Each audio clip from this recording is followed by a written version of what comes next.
Ketegangan antara Rusia-Ukraina kian berdampak bagi negara lain. Terakhir, Amerika Serikat meminta warga negaranya untuk meninggalkan Ukraina secepat mungkin. We encourage all American citizens who remain in Ukraine to depart immediately. Langkah Amerika Serikat disusul oleh negara lain seperti Inggris dan Jerman. Indonesia sendiri sejauh ini masih berjaga-jaga.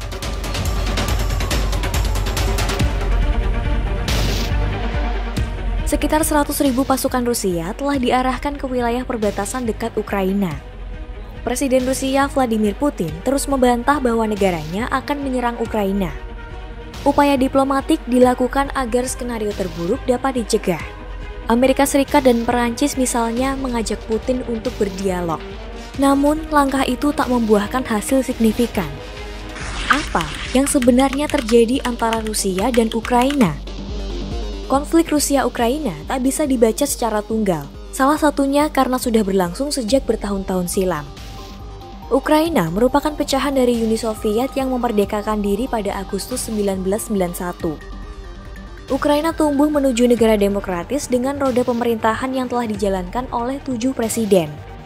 Selama 3 dekade merdeka, Ukraina mengalami 2 gejolak besar-besaran yang terjadi pada 2004 dan 2014.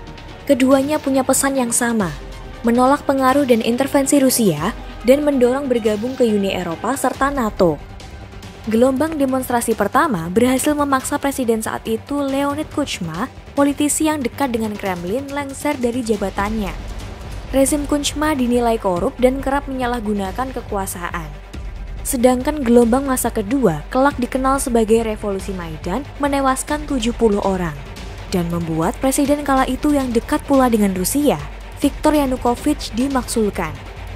Ia menyebut langkah itu percobaan kudeta, sebelum kemudian kabur dari Ukraina. Putin kerap mengeluarkan klaim bahwa Rusia dan Ukraina adalah satu identitas. Klaim semacam itu yang kemudian dipandang banyak pihak jadi justifikasi untuk melakukan hal-hal yang di luar batas. Seperti menganeksasi Crimea yang sebelumnya masuk teritori Ukraina pada 2014.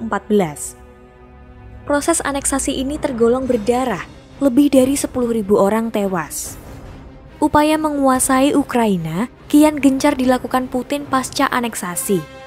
Mulai dari menyebarkan disinformasi hingga serangan cyber yang bikin kerugian ekonomi cukup banyak.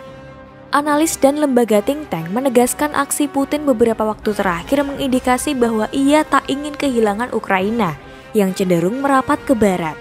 Kehilangan pengaruh atas Ukraina sama berarti potensi lenyapnya banyak hal, termasuk kekuatan ekonomi. Cadangan minyak dan gas Ukraina contohnya, masing-masing 395 juta barel dengan 349 miliar meter kubik.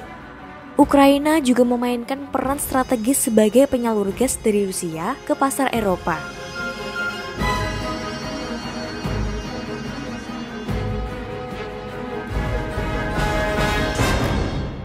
Rusia telah mengajukan permintaan resmi ke Amerika Serikat dan NATO terkait posisi Ukraina. Pertama, Ukraina tak boleh masuk NATO. Kedua, pasukan NATO yang berada di kawasan Rusia mesti ditarik. Permintaan ini ditolak. Sementara AS maupun NATO mewanti-wanti jika Kremlin nekat menyerang Ukraina, maka aksi balasan bakal ditempuh.